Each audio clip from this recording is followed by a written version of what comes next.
Ya hicimos el método gráfico en el video anterior. En este les voy a demostrar, les voy a enseñar de manera analítica cómo comprobar que este gráfico que hicimos está bien. Para eso, este gráfico que me quedó a mí armado va a tener que estar en la escala que yo planteé y cuando resuelva analíticamente, la verificación de ese resultado tiene que coincidir con el dibujo.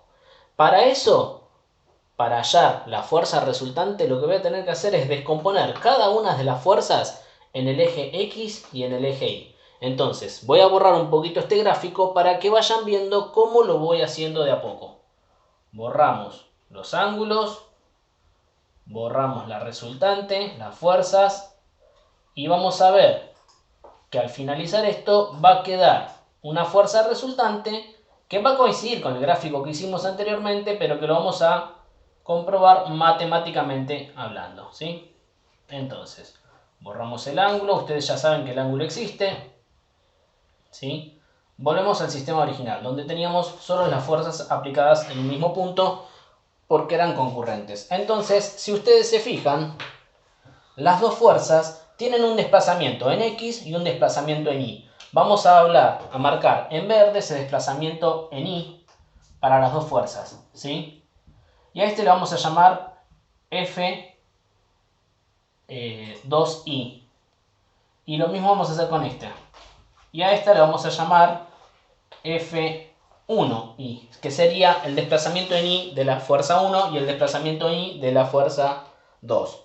Lo mismo vamos a hacer con otro color para X. Entonces nos va a quedar este por aquí y este por aquí. ¿Sí? Entonces, este va a ser F2 en X y este que está allá va a ser F1 en X. Bien. Una vez que las tenemos así separadas, que podemos ver cuánto se desplaza una fuerza en Y y en X, cuánto se desplaza la otra fuerza en Y y en X, las vamos a descomponer para volver a componer entre ellas dos la fuerza resultante. Bien, lo que vamos a hacer es lo siguiente. La descomposición en X va a tener que ver con una función trigonométrica que es la función coseno. Y la descomposición en el eje Y va a tener que ver con otra función trigonométrica que es la función seno. Básicamente lo que yo estoy diciendo es, estoy hallando este valor y este valor para cada una de las fuerzas. Entonces vamos con la descomposición primero de F1. Entonces vamos a decir F1 en X va a ser igual a la fuerza 1 por el coseno del ángulo en el que está aplicada F1. F1 está afectada por el ángulo alfa, entonces por el coseno de alfa. ¿Sí? Eso nos va a dar un valor que va a ser coseno de alfa multiplicado el valor de F1. ¿Cuánto vale F1? 20 newtons. Bueno, si agarramos una calculadora y hacemos eso, vamos a obtener un valor.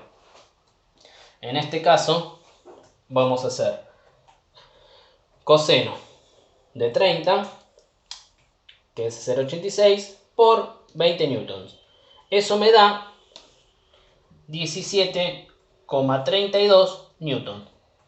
Bien, ahora vamos a hacer F1 en Y. Para hacer F1 en Y vamos a aplicar la función seno. Entonces va a depender de la fuerza 1 por el seno del ángulo alfa. Entonces, la fuerza 1 vale 20 newtons y el seno va a ser el seno de 30 grados. Entonces, con la calculadora hacemos seno de 30 por 20 newtons. Y eso nos da 10 newtons. Ya tenemos los dos valores, F en X y F en Y. Los vamos a redondear en distintos colores para no confundirlos. F en X en rojo va a ser 17,32 newtons y F en Y en verde 10 newtons. Así como trabajamos acá, vamos a trabajar